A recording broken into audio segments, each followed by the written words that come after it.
테슬라 관련 투자 소식입니다. 독일 정부, 테슬라 기가팩토리 지원액 규모 10억 유로 이상 될 것. 독일 경제부 대변인은 테슬라가 건립 계획 중인 베를린 근교 배터리 공장에 대한 정부 보조금 규모를 올해 내 결정할 것이라고 로이터가 보도했다. 이에 따르면 테슬라는 베를린 인근 그루나이레에 50억 유로를 투자해 배터리 셀 공장 건설을 계획 중이며 전기자동차 공장과 함께 같은 장소에서 전 공정을 완결한다. 독일 일간지 타겟슈피겔은 이날 테슬라가 이례적인 거액의 투자로 독일 정부로부터 11억 4천만 유로의 보조금 수령을 예상 중이라고 전했다. 이는 정부 보조금이 최소 10억 유로에 이른다는 비즈니스 인사이더의 2월 보도와 일치하는 것이다. 유럽연합은 1월 전기자동차용 배터리의 생산 촉진을 위해서 테슬라나 BMW 등 40개 회사에 대해서 총 29억 유로의 조성 계획을 승인했다. 배터리 업계를 견인 중인 중국에서의 수입량 감소가 목적이다. 독일 경제부 대변인은 테슬라와 유럽위원회의 협의가 계속 진행 중이기 때문에 최종 금액은 아직 정해지지 않았다고 말했다. 테슬라 관련 두 번째 투자 소식입니다. 테슬라, 텍사스 기가팩토리, 협력사 생산 거점 확정. 테슬라의 새로운 미국 생산기지인 텍사스 기가팩토리 가동을 앞두고 파트너사들의 윤곽이 드러나고 있다. 이 중에는 국내 업체도 포함됐다.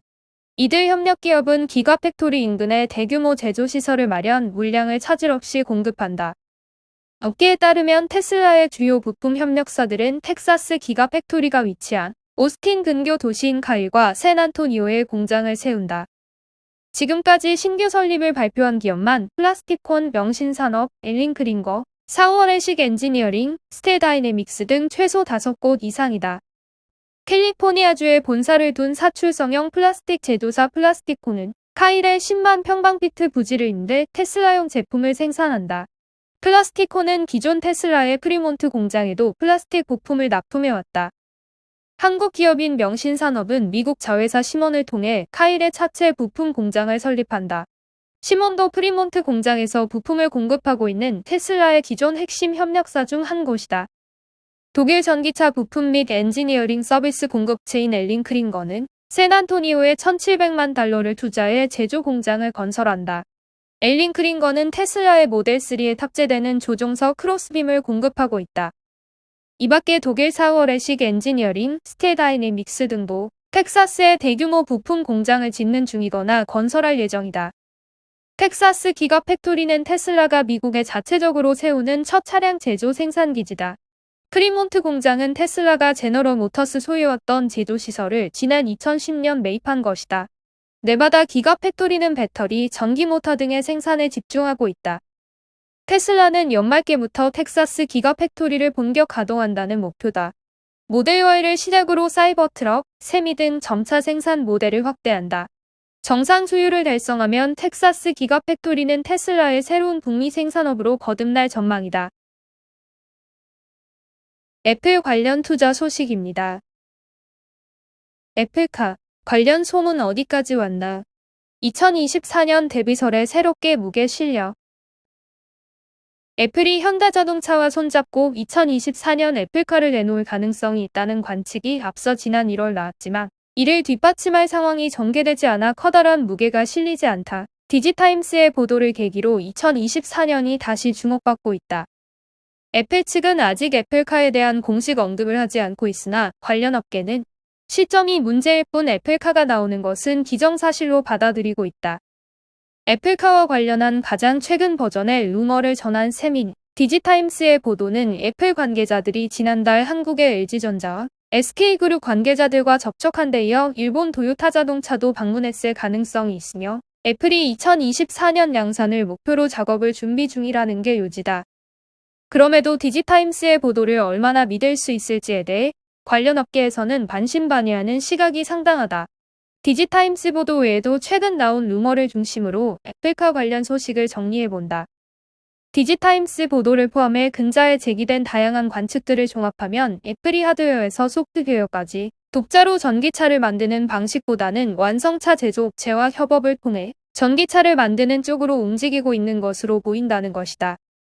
애플카의 하드웨어는 제휴관계를 맺은 완성차 업체에 맡기고 애플카의 소프트웨어와 서비스는 애플이 맞는 협업 방식을 고려하고 있을 가능성이 크다는 뜻이다. 애플이 대만의 세계적인 위탁 생산업체 폭스콘과 제휴해 아이폰을 성공시키면서 이미 검증을 받은 수평 분업 모델을 애플카에도 적용할 가능성이 크다는 소리다. 일각에서는 팀쿡 애플 최고 경영자의 임기가 오는 2025년까지 보장돼 있는 점을 들어 쿡 CEO가 물러나기 전에 애플카를 공식 출범시킬 욕심을 지니고 있다면 애플카의 공식 데뷔 시점이 2024년이 될 가능성이 있다고 보고 있다. LG전자, SK이노베이션, 토요타 자동차 측의 공개적인 입장이 조만간 나올지는 의문이지만 이들이 애플 측과 최근 협의를 가졌는지는 추후에 확인할 문제로 넘기더라도 초기 애플카의 사양에 관해서는 이미 관측이 나온 바 있다. 초기 애플카의 사양에 대해서는 아직 자세한 언급을 하는 게 때이르지만 진작부터 관측이 제기됐고 최근에도 관측이 나오고 있다. 가장 먼저 예상을 내놓은 곳은 애플 전문가로 유명한 과밍치가 속한 대만 TF 인터내셔널 증권으로 이 증권사 애널리스트들이 내부 작성해 올해 초 외부로 유출된 문건에 따르면 애플카의 최고 속력은 시속 258km, 최대 주행거리는 483km, 장착 배터리는 18분 이내에 80%의 충전이 가능한 사양이 될 것으로 예상됐다. 로이터 통신도 연초 보도에서 라이다 센서가 애플카에 적용될 것으로 보인다고 전했고, 블룸버그 통신도 다수의 라이다 센서 공급업체들과 애플이 협의를 진행하고 있다고 보도했다. 사양에 대한 관측은 어디까지나 관측일 뿐, 더 지켜봐야 할 부분이다. 더 중요한 것은 애플이 어떤 식으로 전기차를 만들어낼지와 그 방식이 기존 전기차 업체들과 어떻게 다를지에 있다는 지적이다. 특히 애플의 정체성에 걸맞게 인포테인먼트에 주력할 것이란 예상이 많다. 인포테인먼트란 정보와 오락을 접목시킨 것으로 향후 전기차의 경쟁력을 좌우하는 데 크게 영향을 미칠 것으로 예상되는 변수다. 종래의 자동차가 달리는 데 역점을 뒀다면 전기차는 IT 기술을 접목시킨 다양한 형태의 정보 제공 및 오락 기능을 제공하는 인포테인먼트의 중요성이 커지고 있어서다. 애플은 전기차 제조업체가 아니라 컴퓨터와 스마트폰을 비롯한 각종 전자기기, 이와 연동하는 각종 소프트웨어와 서비스로 성공한 제조업체이기 때문에 전기차의 차별화를 당연히 추구할 것이라는 예상이 나오는 이유다. 소프트웨어 전문 매체 MX파워유저닷컴은 애플이 애플카 생산과 관련해 책임질 것으로 보이는 부분은 스타일과 인포테인먼트 쪽의 가능성이 크다고 내다봤다. 전기차 전문 매체 오토에볼루션은 애플이 최근 출원한 특허를 입수했다면서 이에 따르면 애플카의 외형은 종래의 전기차와도 크게 다를 것으로 보인다고 보도했다. 이 특허는 애플카 자체를 인포테인먼트를 구현수단으로 활용하는 개념에 기반한 것이라는 점에서 혁신적이다. 자율주행 기능을 갖춘 전기차를 애플이 목표로 하고 있다는 점에서도 이는 주목받을 만한 기술이라는 평가다. 오토에볼루션이 확보한 이 특허 문건에 따르면 애플카 외관에 수많은 종류의 인포테인먼트 관련 장치가 부착될 것으로 보이며 그 가운데 백미는 애플카의 향후 진행 방향이나 향후 움직임을 주변 차량들이나 보행자들이 시각적으로 쉽게 알 수 있도록 알려주는 디스플레이가 될 것으로 전망된다. 이 디스플레이는 차량의 속도, 경고 메시지 등 그 밖의 주변 차량이나 보행자들에게 필요한 정보를 시각적으로 알려주는 기능도 아울러 담당한다. CNBC에 따르면 글로벌 투자업체 번스타인은 애플카가 출시되면 오는 2030년께 전 세계에서 150만 대의 판매량을 기록하고 애플카 매출은 750억 달러에 이를 것으로 예상된다고 최근 전망했다. 이는 애플이 주력 상품 아이폰으로 지난해 올린 매출 560억 달러를 크게 능가하는 수준이다. 마이크로소프트 관련 투자 소식입니다.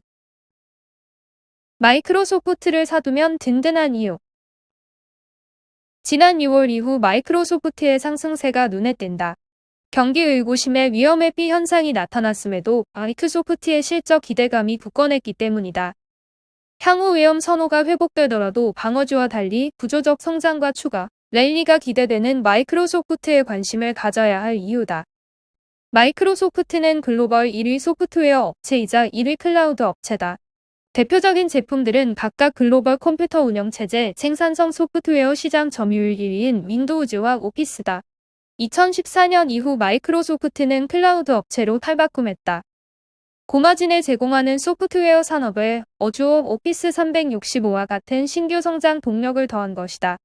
소프트웨어 시장에서 확보한 경쟁력을 바탕으로 클라우드 매출 기준 글로벌 1위 업체로 성장했다.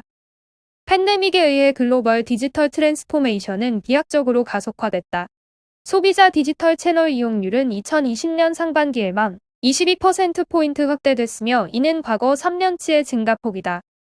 삼과 경제가 오프라인에서 온라인으로 이동하면서 전자상거래, 화상회의, 스트리밍 같은 디지털 서비스들의 수혜가 집중됐다.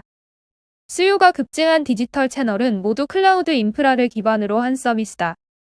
2020년 글로벌 IT 지출이 전년 대비 1% 증가에 그친 반면 클라우드 지출은 29% 급증했다. 과거에는 클라우드 도입이 기업의 비용 절감 및 효율성 증대를 위한 선택 사항이었다면 이제는 디지털 전환을 위한 필수 사항으로 자리매김했다. 고성장이 팬데믹에 의한 일시적 반사수혜에 그치지 않고 지속될 것으로 보는 이유다. 2022년 실적은 구독 서비스가 견인할 전망이다. 2010년 안정적인 캐시카우 역할을 수행했던 오피스에 클라우드를 더하면서 신규 성장축을 마련했다. 출시 10년이 넘어가면서 성장률은 둔화되고 있으나 2022년 3월에 가격 인상이 예정돼 있어 재차 부각받을 전망이다. 이에 더해 올해는 윈도우즈 구독 서비스까지 출시하면서 또 하나의 성장 동력을 준비 중이다. 또한 마이크로소프트는 클라우드 게이밍에 집중하겠다고 밝힌 바 있다. 마이크로소프트는 엑스박스와 클라우드를 통해 클라우드 게이밍 시장에서 핵심적인 경쟁력을 구축하고 있다. 클라우드 게이밍 서비스는 마이크로소프트의 어주어를 필두로 기존 사업과의 시너지 효과가 예상되며 동시에 소비자 서비스 포트폴리오 강화도 기대된다. 클라우드 수요 확대가 지속되는 가운데 구독 서비스와 클라우드 게이밍은 마이크로소프트의 추가 성장 모멘텀을 제공할 것이다. 알리바바 관련 투자 소식입니다. 알리바바 관련 중국 정부의 사정 한파. 마윈이 창업한 알리바바의 근거지인 저장성 관리들이 잇따라 부정부패 혐의로 조사를 받고 있다. 중국 당국이 아직 공식적으로 이들의 혐의를 공개하지 않았지만 중국에서는 알리바바 부역자 색출과 관련된 움직임이라는 관측이 급부상하고 있다. 8월 23일 중국 관영 매체들의 보도를 종합하면 최근 한 달 사이 낙마한 저장성 전 현직 관리는 모두 3명에 달한다. 먼저 7월 22일 전 저장성 정부 부비서장인 장수이탕이 심각한 기율 및 법률 위반 행위를 자수해 저장성 기율검사위원회의 조사를 받고 있다고 저장신문이 보도했다. 장수이탕은 퇴직한 지 이미 7년이 지난 인물이다.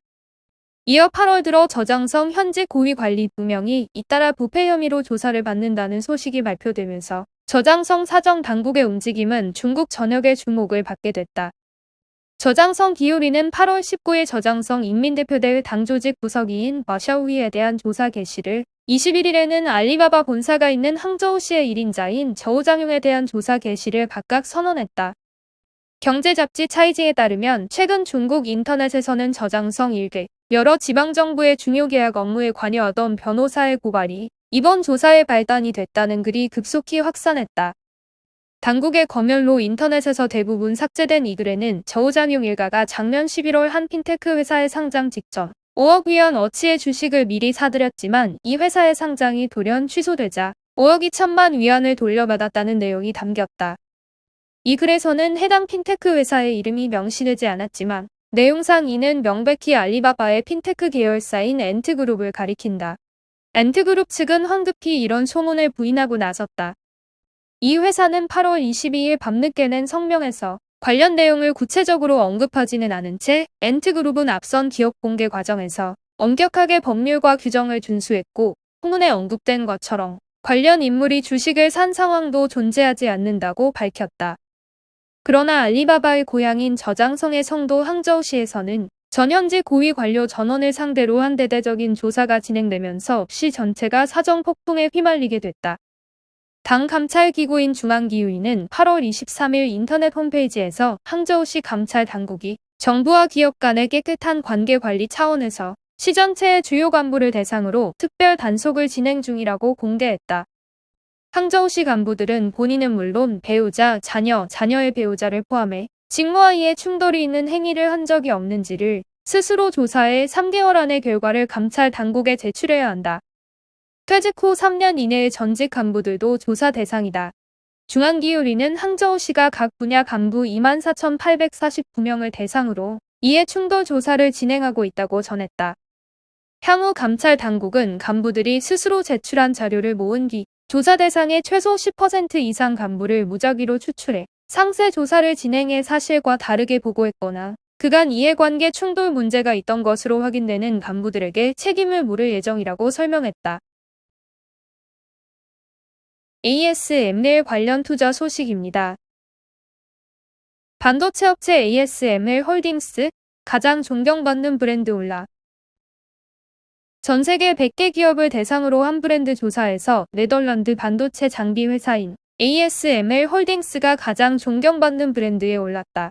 코로나19 대유행 이후 TSMC 등 반도체 업체들이 약진했고 에너지 헬스케어 업체의 인지도가 크게 상승했다.